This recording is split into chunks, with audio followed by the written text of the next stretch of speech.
बिस्मिल्लाहिर्रहमानिर्रहीम। अस्सलामु अलैकुम वरहमतुल्लाहि वबरकातुहू। रब्बि इश्रह ली सदरी वयस्सिर ली अमरी वहलुल उक़दतम मिन लिसानी यफ़क़हू क़ौली। अल्लाहुम्मा फ़क़िहना फ़िद्दीन। आज हम खुश रहने के राज को जानेंगे।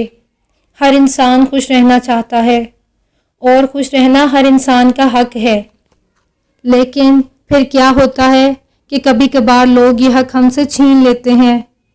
लिहाजा हमें अपना तरीका बदलना होगा। इस तरीके से ये फ़ायदा होगा कि लोग हमें नुकसान नहीं पहुंचा सकेंगे।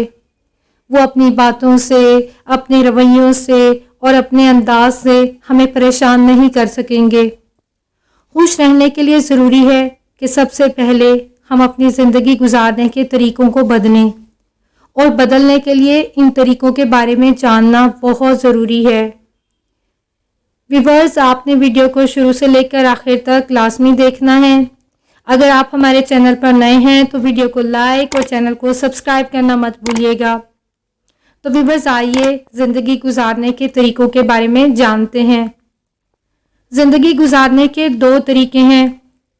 पहला तरीका यह है कि दुनिया के हर काम में आला मेयार चाहना, यानी आला दर्जे से कम पर किसी सूरत राज़ी ना होना। हालांकि कामिल सिर्फ अल्लाह ताला की ज़ात है। ऐसे लोग हर चीज़ में आला मेयार चाहते हैं। इन्हें लोग भी अपने हम मिजाज और अपनी पसंद के चाहिए होते हैं।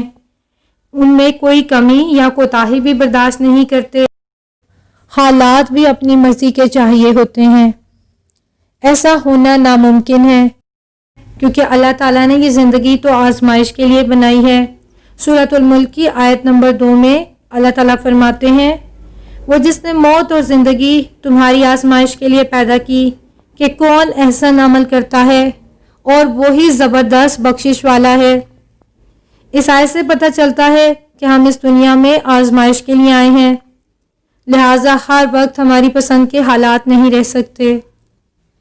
ज़िंदगी गुजारने का दूसरा तरीका भी देख लेते हैं। वो ये है कि दीन के मामले में हर काम एहसन तरीके से किया जाए, क्योंकि अल्लाह ताला ने हमें एहसन अमल करने के लिए भेजा है, और ये एहसन अमल हमारे इख्तियार में भी होते हैं और हमें आला दर्जात तक भी पहुंचाते हैं। लेकिन दुनियावी कामों में मेहनत और पूरी कोशिश करने के बाद नतीजा अल्लाह के ऊपर छोड़ देना चाहिए। अल्लाह की रज़ा में राज़ी रहा जाए और उसकी हिकमतों को समझा जाए। ज़िंदगी गुजारने के इस दूसरे तरीके में लोग हर तरह के हालात और हर तरह के लोगों से समझौता कर लेते हैं। लोगों की अच्छाइयों पर नज़र रखते हैं, उनकी कमियों और कोताहियों को दरगुजर कर देते हैं, उनके अच्छे रवैयों पर खुश होते हैं, उनकी ऐसी बातें जो नागवार गुजरें उनकी परवाह भी नहीं करते। वो अच्छे और मुखलिस लोगों को पाकर अल्लाह का शुक्र अदा करते हैं कि अगर वो हासिदों की वजह से परेशान होंगे तो उनके घर वाले भी मुतासिर होंगे। हासिदों को नज़रअंदाज करके ज़िंदगी के हर अमल से ये लुत्फ़अंदोज़ होते हैं, अपनी ज़िंदगी इंजॉय करते हैं। ऐसे लोग अपनी खुशियों का मरकज़ चंद लोगों या चंद चीज़ों को नहीं बनाते। ये अपनी तमाम तर तवज्जो किसी एक कमी की तरफ मरकूज़ नहीं करते। अगर शोहर, सास या रिश्तेदार अच्छे नहीं हैं, या फिर औलाद अच्छी नहीं है, या फिर शादी नहीं हुई, इन लोगों को इन सब चीज़ों की कोई परवाह नहीं होती। वो इसे दिल का रोग नहीं बनाते। ये बड़े मकासद के लिए जीने वाले लोग होते हैं। ये अल्लाह की रज़ा में राज़ी रहने वाले लोग होते हैं। ये अल्लाह पर तवक्कुल करने वाले लोग होते हैं। अगर शादी ना हुई हो तो ये लोग अकेले रहने के फ़ायदों पर नज़र रखते हैं। अगर घर अपना ना हो तो किराए के मकान में रहने के फ़ायदों को देखते हैं। अगर शोहर अच्छा ना हो तो प्यारे प्यारे बच्चों में अपना दिल लगाते हैं और उनसे खुश होते हैं। प्यार करने वाले रिश्तों पर अल्लाह का शुक्र अदा करते हैं। अगर औलाद ना हो तो अपना कीमती वक्त अपनी पसंद के कामों में और अल्लाह की रज़ा के कामों में लगाकर बहुत खुश होते हैं। मसलों में उलझने की बजाय अपना सारा ध्यान दीगर मुस्बत चीज़ों और दी गई दूसरी नेमतों की तरफ लगाते हैं तो परेशानियां खुद ब खुद ख़त्म हो जाती हैं।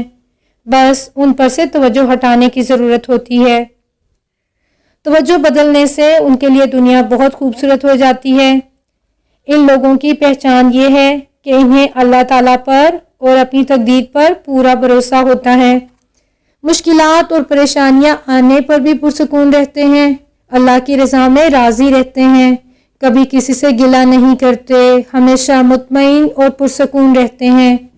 ان کے چہروں پر ہمیشہ مسکراہٹ ہوتی ہے، قناعت پسند ہوتے ہیں، اللہ تعالیٰ سے محبت کرنے والے ہوتے ہیں، اللہ کی مخلوق سے محبت کرنے والے ہوتے ہیں، قرآن و سنت پر عمل کرنے والے ہوتے ہیں، فرائض کے ساتھ ساتھ نوافل کا بھی اہتمام کرتے ہیں، ہمیشہ ہر طرح کے حالات میں خوش و خرم اور پرسکون رہتے ہیں۔ دعا ہے اللہ تعالیٰ ہمیں بھی ایسے لوگوں میں شامل فرما دے، آمین۔